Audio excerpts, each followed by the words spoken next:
कहानी का आगाज होता है एक तूफानी रात से। आसमान में बिजलियां चमक रही हैं, हवा की तेज आवाज खौफ पैदा कर रही है और एक कार्गो प्लेन इस सब के बीच अपनी राह बनाने की कोशिश कर रहा है। इस प्लेन में बैठा है हमारा हीरो चक। वो एक नॉर्मल इंसान है, फेडेक्स में काम करता है और उस रात सिर्फ अपने घर जाना चाहता था, लेकिन किस्मत ने कुछ और ही सोचा हुआ था। चक प्लेन के अंदर वॉशरूम गया हुआ था कि तभी एक जोर का झटका लगा। प्लेन का प्रेशर एकदम से गिरने लगा, दरवाजे खुद ब खुद खुलने लगे और कार्गो सेक्शन में आग भड़क उठी। एक के बाद एक धमाके होते गए। पायलट भागता हुआ आया और चक को सीधा सीट पर धक्के देके बिठा दिया। बात सीधी थी, उन्हें समुद्र में इमरजेंसी लैंडिंग करनी पड़ेगी। पायलट ने जल्दी से चक के हाथ में एक लाइफ राफ्ट थमाया और बेल्ट बांधने का इशारा किया। प्लेन नीचे की तरफ तेजी से गिरने लगा। बाहर सिर्फ काला समुद्र था और नीचे मौत का इंतजार। तभी चक की नजर अपनी कुर्सी के नीचे पड़ी। वहाँ से उसकी गर्लफ्रेंड कैली की दी हुई पॉकेट वॉच खिंच के नीचे जा गई थी।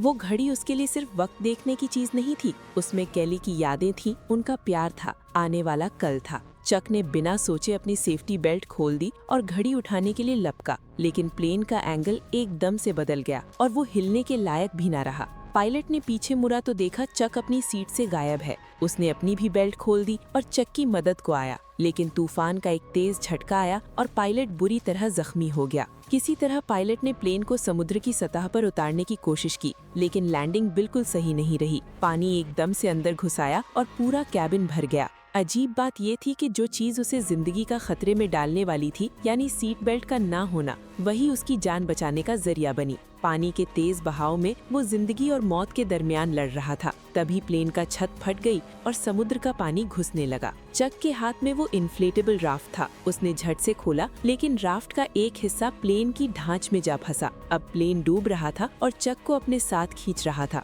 एक पल लगा कि अब कुछ नहीं बचेगा, लेकिन फिर एक खामोशी आई। रस्सी टूट गई और राफ्ट ने चक को ऊपर खींच लिया। वो समुद्र की सतह पर था, जिंदा, हाँपते हुए, लेकिन जिंदा। उसने अपनी पूरी हिम्मत लगाकर राफ्ट पर चढ़ा, लेकिन खतरा अभी खत्म कहाँ हुआ था। प्लेन का इंजन अभी भी चल रहा था और चक उसी तरफ बह रहा था। उसने आंखें बंद की, एक धमाका हुआ, लहरों की एक बड़ी सी दीवार आई और चक फिर से पानी में जा गिरा। प्लेन का हर हिस्सा धीरे धीरे समुद्र की गहराइयों में घसता चला गया और पीछे रह गया सिर्फ एक इंसान, अकेला, टूटे हुए राफ्ट के साथ, तेज तूफान और ऊंची ऊंची लहरों से लड़ता हुआ। नहीं पता कब तक वो लड़ता रहा। वक्त का होश नहीं था, बस राफ्ट की रस्सी थाम कर पानी से लड़ता रहा। और फिर एक वक्त आया, राफ्ट ने किसी सख्त चीज से टक्कर खाई। हवा निकल गई, मतलब वो किसी किनारे तक पहुंच गया था। चक ने आखिरी बार ताकत लगाई, राफ्ट घसीटता रहा और आखिरकार तीन से बाहर आ गया। अगली सुबह जब नींद खुली तो धूप चेहरे पर थी। एक छोटा सा आइलैंड था, हर तरफ जंगल, पेड़ों की गहरी छांव और दूर तक फैला हुआ बेमिसाल समुद्र। कोई आवाज नहीं, कोई इंसान नहीं, सिर्फ वो और एक ऐसे टापू पर जो शायद किसी नक्शे पर भी नहीं था।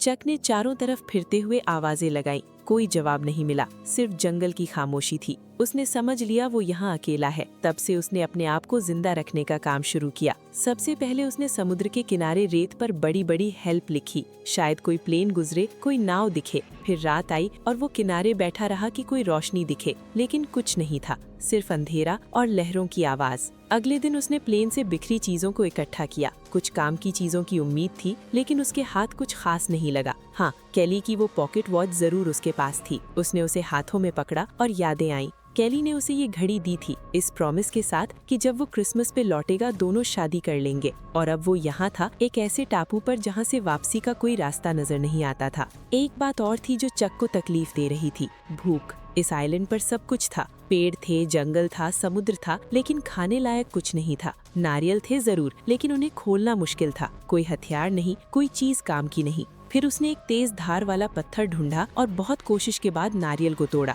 पानी पिया। वो पानी उस वक्त उससे अमृत जैसा लगा, लेकिन एक नारियल से कितना गुजारा होता। उसने सोचा इस आइलैंड के दूसरे हिस्सों में कुछ और होगा। वो पहाड़ की तरफ गया, वहाँ से पूरा नजर आएगा, लेकिन रास्ता पथरीला और तकलीफदेह था। उसने जुगाड़ लगाई, अपनी पैंट काटकर पत्ते मिलाए और एक काम चलाऊ जोड़ा बना लिया। जब वो चोटी पर पहुंचा तो आंखों ने वो देखा जो दिल नहीं चाहता था। चारों तरफ बस समुद्र ही समुद्र था, कोई जमीन नहीं, कोई इंसान नहीं। वो पूरी दुनिया से कट चुका था। नाराज और निराश होते हुए वो नीचे आ रहा था कि तभी उसने एक चीज ने उसका ध्यान खींचा। कोई चीज थी वहाँ। वो दौड़ा, लेकिन पास जाके पता चला वो एक मुर्दा पायलट था, बहुत पहले से मर चुका था। चक ने दुखी मन से उसे घसीटा, उसकी कब्र खोदी और दफना दिया। पायलट के पास से एक पुरानी टॉर्च, कुछ जूते और एक बटुआ मिला, बस इतना ही था। उस शाम चक किनारे बैठा और सोचता रहा। उसकी नजर उस कब्र पर थी। उसके दिल में एक ख्याल आया कि शायद अगला नाम इस कब्र में होगा। इस ख्याल ने उसे नींद नहीं आने दी। रात भर वो जागता रहा और सुबह एक फैसले के साथ उठा कि अगर मरना ही है तो ऐसे नहीं, कोशिश करते हुए मरना है। उसने जीना सीखना शुरू किया।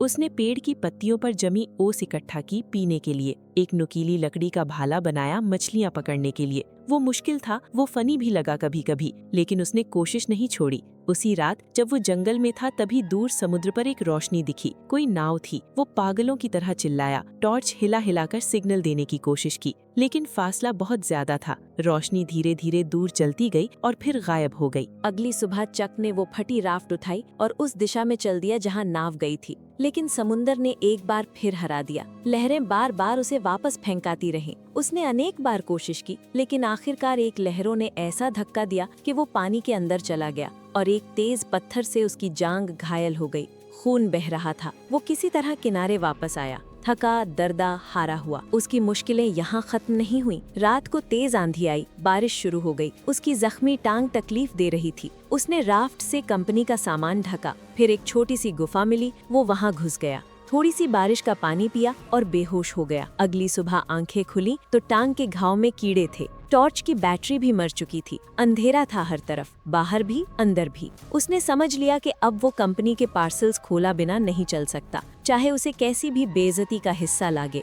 उसने पार्सल्स खोले। अंदर से निकले वीडियो टेप्स का एक बुच, एक वॉलीबॉल जो किसी ने गिफ्ट पैक की थी, एक लंबी डिजाइनर ड्रेस और एक स्टाइलिश पेयर ऑफ स्केट्स। एक पार्सल उसने फिर भी नहीं खोला। शायद वो पार्सल उसकी आखिरी उम्मीद था। कोई चीज बचा के रखना चाहता था वो अपने लिए। उसने फोम से घाव पैक किया, जूते के फीते से पट्टी बांधी, स्केट्स के ब्लेड उसके सबसे काम के हथियार बने, ड्रेस की काली जाली से मछली पकड़ने का जाल बनाया और पहली बार कई दिनों के बाद पेट भर खाना खाया उसने। कच्चा था लेकिन खाना तो था। अब प्रॉब्लम थी खाना पकाने की। उसने सोचा आग जलानी पड़ेगी। लकड़ी घिसनी शुरू की। घंटा हुआ, 2 घंटे, सारी रात। हाथ छिल गए, खून निकला। चक ने गुस्से में वॉलीबॉल को जोर से मार दिया। वो दूर जा गिरी। चक थका हारा किनारे बैठ गया। फिर वो वॉलीबॉल उसके पास आई लहन की मानिंद। उसने देखा उसके खून से भरी हथेली का निशान उस पर पड़ा था।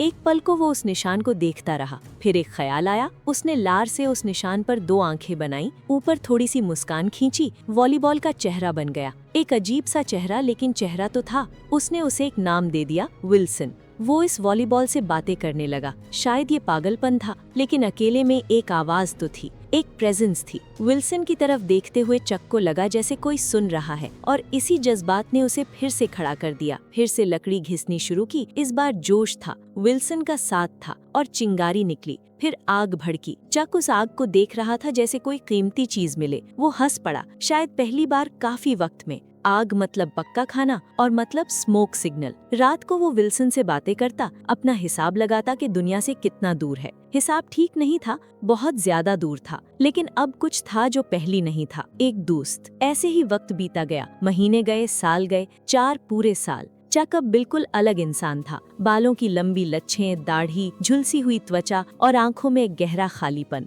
वो मछली पकड़ने में माहिर हो चुका था। भूखा नहीं रहा, लेकिन वो जिंदगी जो वो चाहता था वो नहीं थी। एक दिन उसे एक पुरानी टॉन टिन प्लेट मिली। हवा ने उसे एक तरफ से दूसरी तरफ उछाला। एक पल उसे कुछ लगा, ये चीज लहरों को काट सकती है, पानी के अंदर ये सेल का काम कर सकती है। एक और उम्मीद जागी, एक नाव बनाना होगा। उसने जंगल से टहनियां काटनी शुरू की। घंटों की मेहनत, फिर उन्हें जकड़ के बांधा, वीडियो टेप्स की रीलों से रस्सी बनाई, जंगली बेलों का इस्तेमाल किया, सब कुछ एक साथ बना दिया। नाव तैयार होती रही। इसी बीच एक रात चक का विल्सन से झगड़ा भी हुआ। वो बहुत थक चुका था, बहुत फ्रस्ट्रेटेड था। उसने विल्सन को लात मार के दूर फेंका। मुझे अपनी पूरी जिंदगी एक वॉलीबॉल से बातें नहीं करनी, समझे तुम? 2 टके की रबाड़। फिर कुछ मिनटों बाद खुद शर्मिंदा हुआ। अंधेरों में उठा, विल्सन को ढूंढा, माफी मांगी और प्यार से रंग लगाया उसके चेहरे पर। ये सोच के हंस भी पड़ा कि एक आदमी वॉलीबॉल से माफी मांग रहा है, लेकिन दिल हल्का हो गया। नाव तैयार हो गई, सब कुछ पैक हो गया।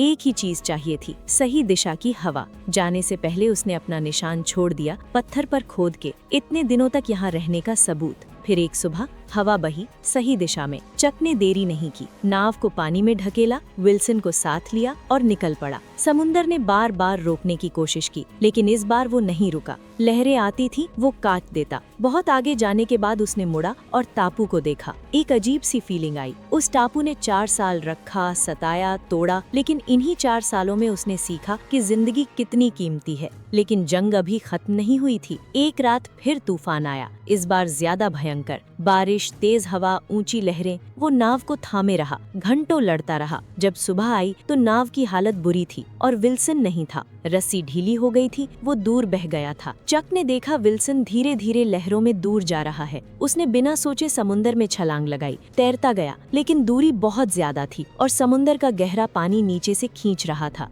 एक तरफ वो नाव थी जिस पर वापस जाना था, दूसरी तरफ विल्सन था। फिर एक वक्त आया जब चक को सच समझ आया। वो नाव छोड़ के वहाँ तक नहीं पहुँच सकता। वो रुक गया, लहरों में अपने 4 साल के दोस्त को बहते देखा। आंखों में आंसू थे। विल्सन, माफी चाहता हूँ। अकेला, फिर से पूरी तरह अकेला। टूटी नाव पर बैठा रहा। चप्पा भी हाथ से छूट गया। फिर उसने खुद छोड़ दिया। क्या करता, कहाँ जाता? बस आंखें बंद की और इंतजार करने लगा कि समुंदर कब निकले। तभी एक आवाज आई, एक लंबी मोटी सीटी। उसने आंखें खोली। एक बड़ा सा कार्गो शिप था उसके बिल्कुल सामने। लोग तापर खड़े थे। वो दिख गया था उन्हें। चक ने हाथ उठाया। वो आया था जिंदगी में वापस। कुछ वक्त बाद वो घर था, प्लेन में बैठा, कपड़ों में, दोनों तरफ लोगों के साथ। सब कुछ वही था, लेकिन वो अब अलग था। उसकी जिंदा बचने की कहानी ने उसे मशहूर कर दिया। सारे शहर में उसकी बात हो रही थी, लेकिन चक को बस एक काम करना था, केली से मिलना। वो उसके घर गया, दरवाजा खुला, एक आदमी था सामने।